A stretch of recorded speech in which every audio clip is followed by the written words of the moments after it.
Welcome back, role-playing degenerates. Jamie, your Mythic Game Master, here with you, and today we're going to talk about my top 5 favorite settings for the Dungeons and Dragons role-playing game, or the Pathfinder role-playing game, or your preferred retro clone of choice, be it Labyrinth Lord, Castles and Crusade, blah blah blah blah blah blah blah, whatever. If you're going to run games, you need to put them in a setting unless you are going to use a homebrew, which is perfectly acceptable. But in today's modern society, a lot of people barely have enough time to read role books. They barely have enough time to read up on their player character sheets. So I don't know how they have enough time to create entire settings if they don't have time for anything else. I like to take established settings and modify them as needed. So let's get going. I'm going to start with an honorable mention first. It comes to us courtesy of Frog God Games and is part of the World of the Lost Lands. It is not the actual Lost Lands itself, as that setting it was kind of built from the adventures, and the setting information was very, very sparse for a long, long time until just the past year or two, where they finally codified the entire thing and released it as the World of the Lost Lands. But one of their recent Kickstarters was for an expansion to that World of Lost Lands settings, and it is called Tewal. It is a Mesoamerican setting for your role playing game. You can use this for swords and wizardry. You can see here it's system neutral. Very smart choice from publishers nowadays. Release your setting information and make it system neutral so that people can use it across multiple settings rather than trying to keep up with constant edition changes from publishers. It's Mesoamerican setting, so it's a flavor that has not been offered a whole lot outside of, was there an Azteca setting? I guess for second edition, maybe so. And then the original Hidden Shrine of Timochuan for AD&D first edition. But if you're tired of the standard kind of European medieval setting, Tewal is a great place to look at. Not sure how much of the art I'm going to be able to share with you on this thing. I'll just show you a couple nice pieces here. Glare is never our friend on these videos, right? This has really nice artwork in it. It's a mix of classic hand-drawn art, some is painted art, and then some is digital or CGI created artwork. There's a look at the various player character races for Tewal. Gives you an idea of the Mesoamerican setting. I just received this just a couple weeks ago. I've added it to my ongoing Rise of the Drow campaign, which also uses kind of a Native American feel for the AAW games setting of Aventir. There's the Adventures in Tewal book. There you can see fighting. You can see some type of jaguar warrior or shaman fighting gnolls. You can see the pyramid structure there in the background. Player's guide. I guess it's the same art as the other one. These are all the Pathfinder versions that I have. Maze and Monsters. As I've stated in multiple videos, Pathfinder First Edition is my game of choice. Okay, number 5 of my favorite D&D or Pathfinder role-playing settings is going to be Greyhawk. This is the Greyhawk Gazetteer from 3rd edition. You can see the information released for Greyhawk was very sparse for 3rd edition, but it is essentially one of the original settings. There's a lot of dispute over the original setting. I guess it's historically considered to be Blackmoor. But Greyhawk is the one that I became most familiar with. Here you can see The Keep on the Borderlands, written by Gary Gygax, the absolute classic starter adventure Those are supposed to be pig-faced orcs, something old school gamers like to bitch about is the change in look for orcs. But to me, that's like really splitting hairs. I mean, come on. There's a bugbear, the artwork on the back, heading to the keep. The classic Greyhawk Adventures really built this setting before there was an official quote unquote, Greyhawk setting book, which I don't have now. I would like to actually get a copy again for my records. Tomb of Horrors. There's a classic cover there on the back. All of these classic adventures were what helped flesh out that setting. Expedition to Barrier Peaks. You can see there's a character firing a ray gun. Now, a lot of people will get very anxious and nervous and have mental breakdowns just seeing this image and thought of science fiction mixed into their fantasy adventures. But some people like me like that kind of weirdness sometimes. Maybe not all the time, but sometimes it's fun to run a campaign with that. And Greyhawk had a little bit of everything. I won't explain how that stuff got into the Greyhawk setting in case you want to play that adventure in some form or another. The Ghost Tower of Inverness. There's the Hidden Shrine of Timotron that I was mentioning when I showed you Tewal. The Isle of Dread. This is the revised version. I need to get another copy of the original Blue Book cover. Has more art by Timothy, by our great artist Timothy Truman. You see that piece is a Timothy Truman piece there on the cover. Now here's the series that really defined it. The Against the Giants series, which led it. There's what the original books look like. This is the collected edition that I have here. It's getting harder and harder to find those old original booklets.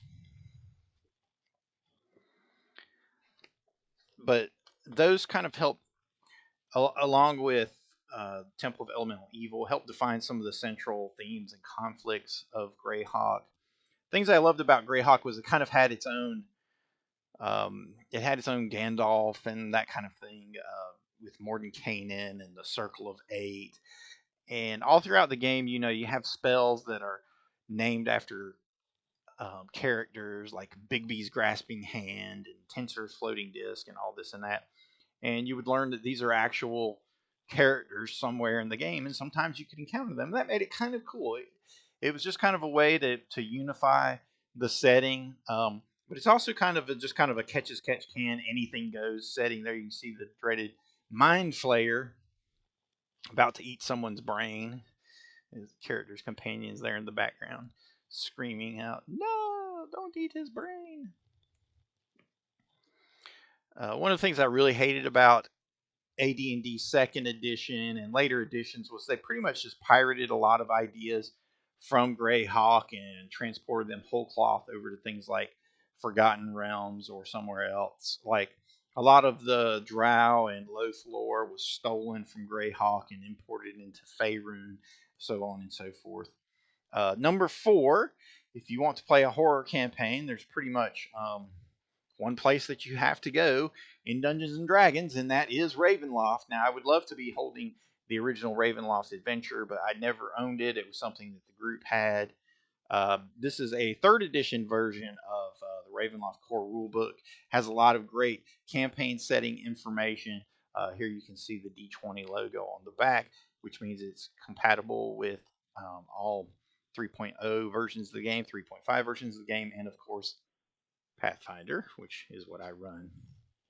But this was the first setting to really introduce a very central archvillain in the form of Strahd, and he's like the big Dracula type vampire.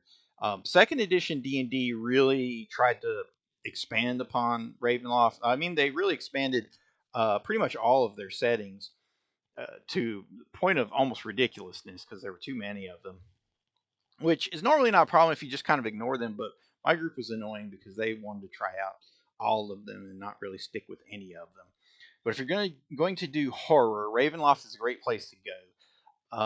In Gothic horror, It's understood that the setting itself is as much an important character as the actual characters in the game.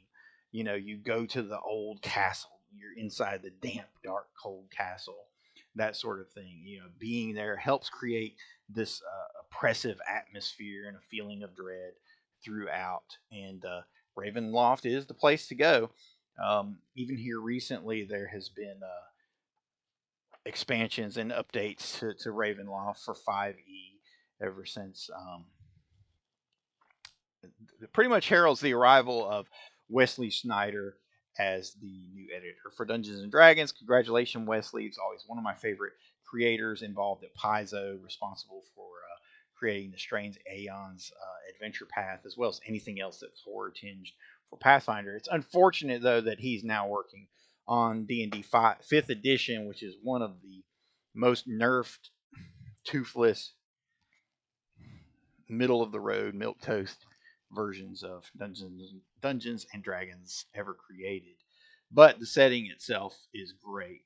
And I may even pick up the Van Richten's Guide just because Wesley is involved in it, and I'm sure there's a lot of useful information for Gothic storytellers. Number 3 is going to be the Midgard campaign setting from Kobold Press. It uses a lot of Eastern European, Germanic, Russian folklore, that kind of thing. You'll see Norse mythology. The artwork is usually absolutely gorgeous. Look at that piece right there, just randomly flipping to a page. This is the original campaign setting book for for the Midgard system. Long out of print now and hard to find at a decent price, but well worth it if you're going to run Pathfinder. I actually recommend this over the World Book that they released. I'm sure they don't want to hear that, but you know what? Fuck you guys. You shouldn't re-release your products so much. Just keep expanding and don't circle back on yourself so much if you want people to keep buying stuff.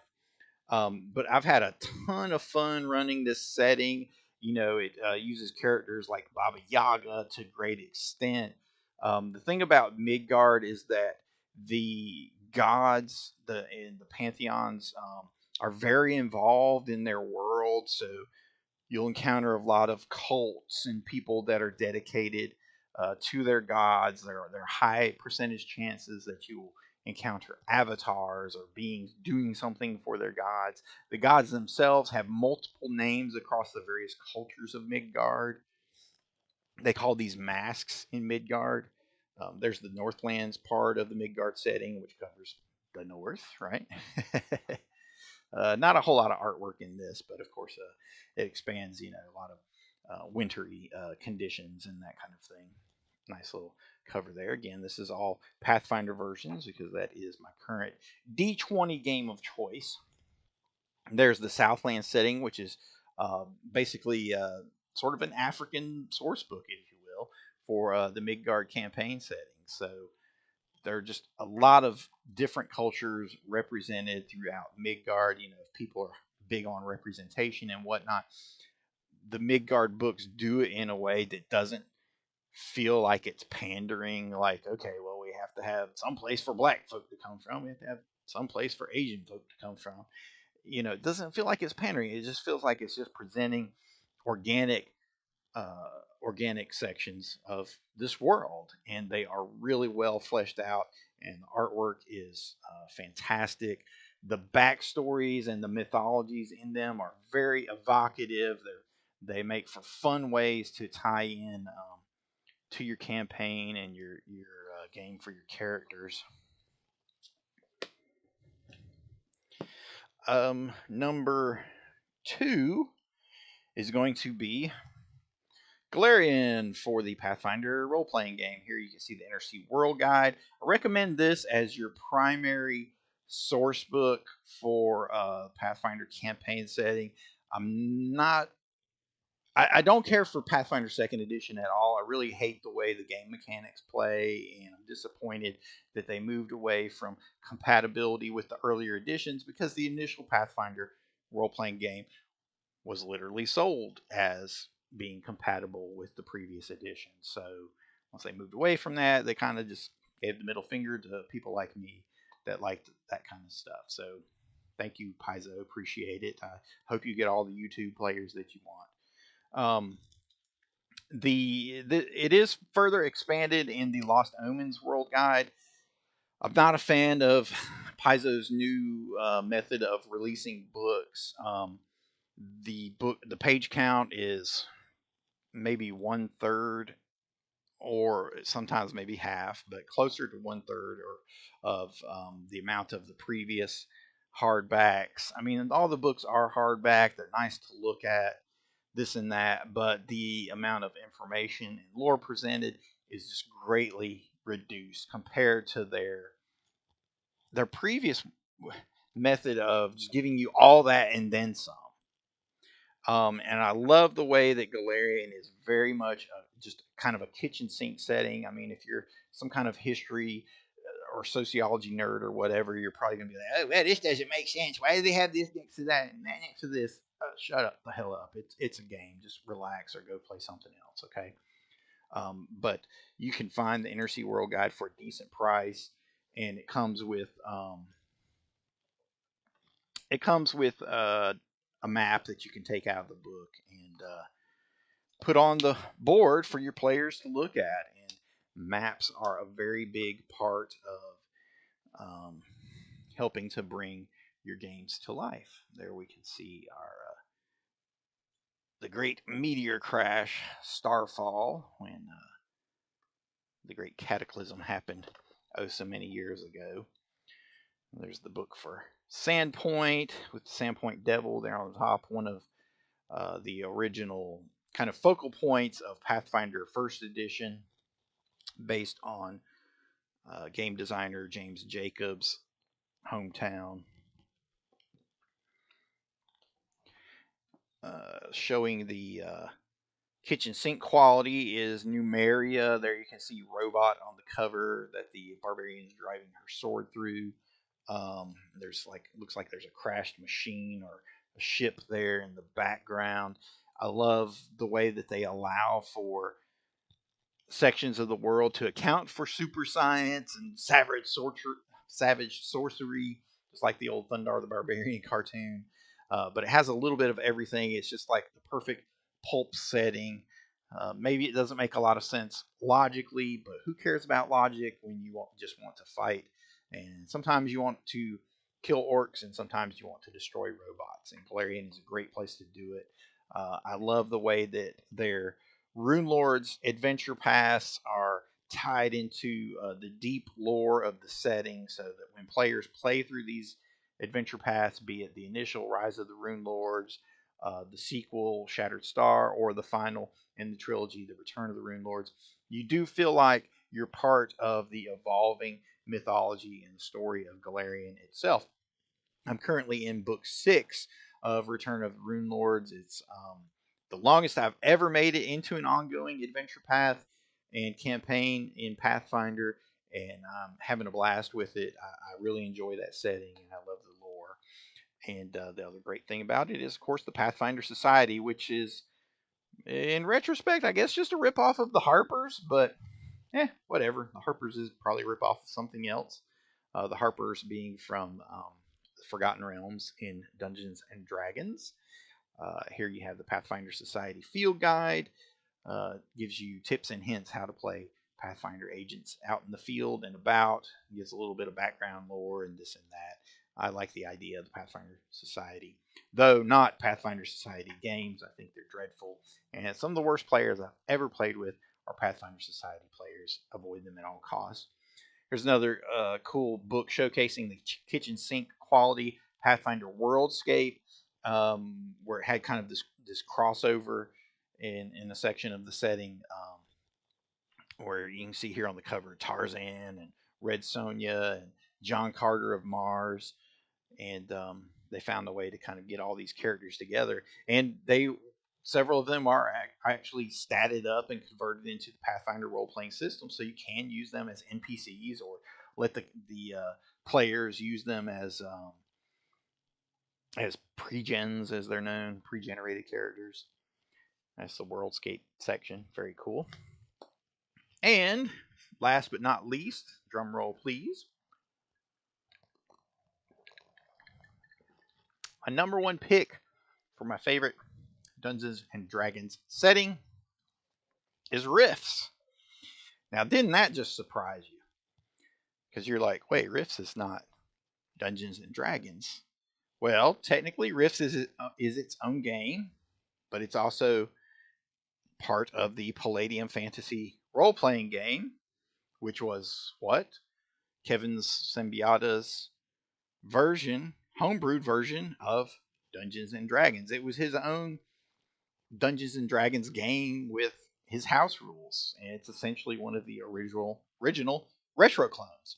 And if you have a good dungeon master who knows how to run the game and understands game balance, they can figure out how to run Rifts for you. Rifts is great. You know, it tells the story of Earth hundreds of years into the future. I guess thousands of years from now into the future after a great cataclysm. A nuclear war sparks off this eruption of arcane mystical rifts all across the planet. The rifts open into different positions in time, space, other galaxies, other dimensions. All kinds of things come through them, all kinds of things go out of them. You know, the Earth is an apocalyptic wasteland in sections, but there are also points where society has survived and rebuilt itself. So you have super science, you have arcane magic, you have crazy apocalyptic Mad Max type wastelands. You've got the possibility of multiple dimension hopping, crossovers from any kind of world, any kind of system. You can literally have, you know, Tarzan step through a rift and be on Rift's Earth. You know, you can have your characters step through a rift and wind up in Greyhawk, or they can wind up in Galarian. Any of those things are possible. There's the most recent updated version, Rift's Ultimate Edition. I believe they are working on an even more recent update, which is fine. This is about 15 years old now. There you can see Leyline Walker, or maybe even a shifter in front of a rift, and some kind of bizarre creature of chaos behind it. You know, Rifts is just one of those crazy mix them up kitchen sink portmanteau settings. It has high science. It has supernatural elements in it. It has elements of cosmic horror. Yeah, it's got demons. It's got devil. It's got heroes. It's got mercenaries. It's got robots. It's got killer cyborgs. It has power armor. Because it is a D&D retro clone, it is insanely unbalanced. You can have a character who's just like an operator that that is just a normal mechanic that fixes machines, and they're standing right next to somebody in Glitter Boy armor, which is super powered armor with a boom gun that busts the sound barrier every time it's fired, and it's a rail gun that essentially mows down anything. And those are starting characters, you know.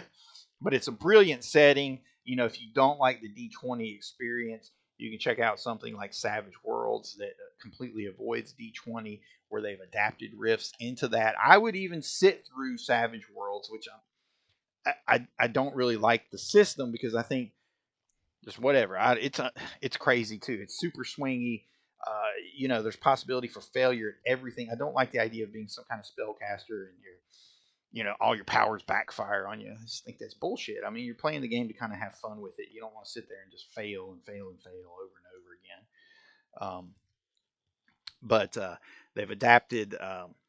They've Pinnacle Publishing, or Pinnacle Entertainment Group, just has done a fantastic job of not of updating it into a modern system. Okay, because the classic Rifts Palladian system is very clunky. It's an old D20 retro clone, but they also consolidate multiple source books into these little books. So you'll have 2 or 3 pages, or maybe even 2 or 3 paragraphs on some piece of the setting of Rifts, and it will basically summarize the most important parts of it.